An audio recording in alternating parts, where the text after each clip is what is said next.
So Danny spoke after the game why he took Johnson off, also why Lowe was out, and also some injury blows for Sunderland for Friday. So that's good for us.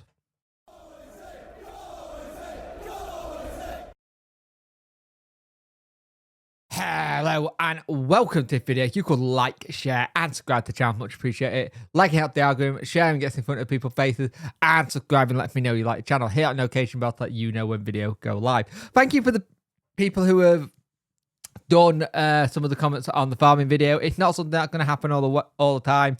It's just something I want to do a little bit differently. So just trying something a little bit different. The Wednesday content will not stop. It's just giving me a chance to do something different and maybe potentially do something else as well. So Sheffield Wednesday had the situation that on Friday night, Marvin Johnson was subbed off at half-time, and it's all basically due to that yellow card. We all knew it was due to that yellow card. There were some people saying it was a case of, oh, he's injured, he picked up or not. No, it was a yellow card situation, and it makes sense. I don't trust Marvin Johnson when he got a yellow that he's not going to do something rash, because the way he plays, he struggles. He can't get into playing his game if he's on a yellow. He said when you have an opposing winger in such a good one-on-one against player, you have to be aggressive, you have to defend, and the yellow card, it was dangerous. The situation was about this. Other than that, Marvin had a good game, but we want to protect him. I knew what was coming, and that was the reason he went off. And it's the reason I thought he was going to go off, to be fair, because I just could tell all the way in that game, Marvin Johnson's number was had. And it just, you could tell what was going on with it. So, on the situation of players who missed out, we had a lot of people in the team. We had Pato, Gassama, Windass, Ubbo, Sissoko, Ingleson, all attacking players. And the thing is, we didn't get a spot for Jamal Lowe. Now, Jamal Lowe is a pro. He'll understand it. And he said this is the reason why we didn't pick Jamal Lowe. We doubled up the position, both fullbacks and six are all doubled up, and then you come to the front. It was hard, but I spoke yesterday with him. He trained well, and normally I give him a chance in the squad. But you see at the moment in front, nearly everyone except Musa is available. That brings a big challenge. If you want to double up in that position, then you have to make a decision. Now, I will say this now. I know what the comments are going to say. Oh, everyone's available. Why are you not playing McNeil? I don't know why he's not playing McNeil. It would have been a game to give him a try. But for whatever reason, they are not playing McNeil. So it's one of those things where you got to look at it as that of what's going on and how he changed the thing. But the thing is, hopefully that means he's a fresher body for Friday. I think a game like the game on Friday night could be perfect for Jamal Lowe, just in an attacking sense, just have someone of different option.